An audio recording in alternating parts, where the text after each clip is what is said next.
আজকে আমাদের কথা ছিল আমরা কিছু থিওরি নিয়ে আলোচনা করব, সেটা হচ্ছে পরিসংখ্যানের দ্বিতীয় চ্যাপ্টারে। আজকে আমাদের শেষ লেকচার, আমরা এই অধ্যায়টাকে শেষ করে দিয়েছি অলরেডি। এই অধ্যায়ের পুরো বেসিক থেকে শুরু করে ম্যাথ থেকে শুরু করে সব কিছু শেষ হয়ে গেছে, শুধু আমাদের কিছু থিওরি বাকি ছিল। আমি আগের লেকচারে বলেছি যে আমাদের কিছু থিওরি পড়তে হবে, কারণ থিওরি আমাদের পরীক্ষাতে আসে।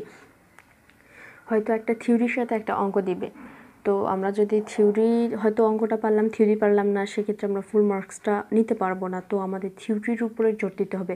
তো আমরা ম্যাথে যতটা জোর দিবে থিওরিতেও ঠিক ততটাই যোগ দিতে হবে, এটা আমাদের অবশ্যই খেয়াল রাখতে হবে। তো আমরা আজকে কিছু থিওরি দেখব। তো খ বিভাগের জন্য আমি কিছু প্রশ্ন লিখেছি, সেটা হচ্ছে 1 নম্বরে রয়েছে পরিসংখ্যান বলতে কী বোঝো, অজীব বলতে কী বোঝো বা অজীব রেখা বলতে কী বোঝো, শ্রেণীবদ্ধকরণের ধারণা ব্যাখ্যা, পাইচিত্র বা বৃত্তচিত্র কী, শ্রেণীবদ্ধকরণ ও সারণীবদ্ধকরণ পার্থক্য, গণসংখ্যা নিবেশন কী।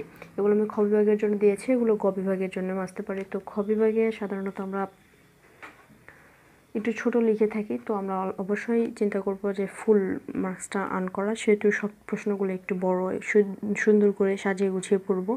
গ বিভাগের জন্য আমি যেটা রেখেছি, উপাত্ত সংগ্রহের পদ্ধতিগুলো, অন্তর্ভূত ও বহির্ভূত পদ্ধতি বলতে কী বোঝো, শ্রেণী ব্যবধান কী, কীভাবে শ্রেণী ব্যবধান নির্ণয় করা যায়। তো এই কোশ্চেনগুলো ছিল আমাদের থিওরি। এর বাইরে অনেক থিওরি রয়েছে, আমরা আপাতত এই কয়টাই শিখি। আমরা অল্প অল্প করে পড়তে পড়তে একসময় দেখবো অনেকগুলো জানিয়ে ফেলেছি।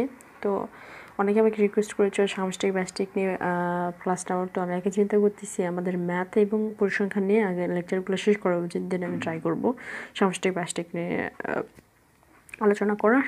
তো keep watching my video, good bye.